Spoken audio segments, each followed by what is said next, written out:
Hello বন্ধুরা, দেখো কালকে আমি গিয়েছিলাম একটু সিটি সেন্টারে আমাদের হলদিয়াতে, ইস্ট মিদনাপুর। তো সেখানে গিয়ে ফার্স্টে তো একটু স্টাইল না করলে হয় না। তারপর মেয়েকে নিয়ে একটু টুকটাক যে জিনিসপত্রগুলো দরকার ছিল সেখানে গেছিলাম। স্মার্ট বাজার আমাদের সিটি সেন্টারের ভেতরেই সবগুলো রয়েছে। তো ঘুরে ঘুরে কিনছিলাম, কিছু বোটলস দেখলাম প্রচুর অফার রয়েছে। আর যা লাইন পড়েছে কি বলবো। আর সেই লাইনে দাঁড়িয়েছে আমার কর্তামশাই, আর এদিকে আমি মেয়েকে নিয়ে একটু ঘুরে ঘুরে বেড়াচ্ছি। সে তো এক জায়গায় কখনোই দাঁড়ায় না। তারপর কি কেনাকাটার পর ওখান থেকে বেরিয়ে পড়লাম। তারপরে গেলাম আমাদের ওখানেই একটা রেস্টুরেন্ট, ওর নাম হচ্ছে আলা। সেখানে গিয়ে অ্যাম্বিয়েন্সটা দেখলাম খুবই সুন্দর। আগে একটু অন্যরকম ছিল, এখন আবার দেখলাম কিছুটা চেঞ্জ করেছে। ওরা তো আমার মেয়েকে একটা বেলুন দিল, বেলুন নিয়ে তার সে কি খেলা, সে শুধু ছুঁড়ে ছুঁড়ে ফেলে দিচ্ছে, আমি এনে দিচ্ছি আবার ফেলছে। আর তাতে কি খুশি না যে সে হয়েছে। আর তার প্রশ্নের তো কোনো শেষ নেই, কন্টিনিউ শুধু জিজ্ঞেস করে যাচ্ছে, মাম্মা ওটা কি, মাম্মা এটা কি।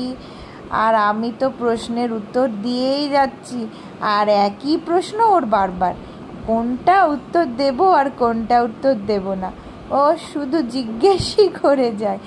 বাচ্চাদের এই ছোট ছোট মজার জিনিসগুলো খুবই ভালো লাগে, খুবই এনজয় করা যায়।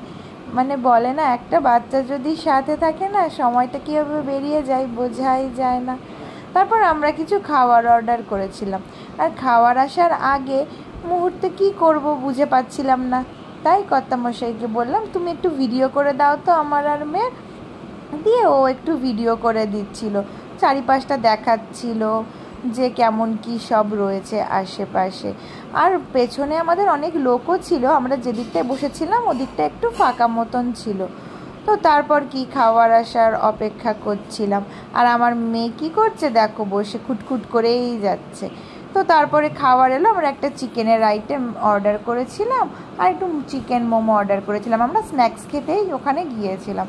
তো আমার কর্তামশাইয়ের খাওয়া কমপ্লিট, আর আমি আবার খুব আস্তে আস্তে খেতে পছন্দ করি। আমার তখনও খাওয়া কমপ্লিট হয়নি, আমি খাচ্ছি আর আমার মেয়ে পাশে বসে রয়েছে। তারপর কি বাড়ি ফেরার পালা। ওকে যত বলছি বাড়ি চল বাড়ি চল, সে তো কিছুতেই যাবে না। তারপরে আর জোর করে কি ওকে আমি আর নিয়ে থাকবো, টানতে টানতে বাড়ি নিয়ে চলে এলাম। Thank you for watching my video. আর যদি ভিডিওগুলি আপনাদের ভালো লেগে থাকে তবে অবশ্যই একটা লাইক, সাবস্ক্রাইব আর শেয়ার করে দেবে।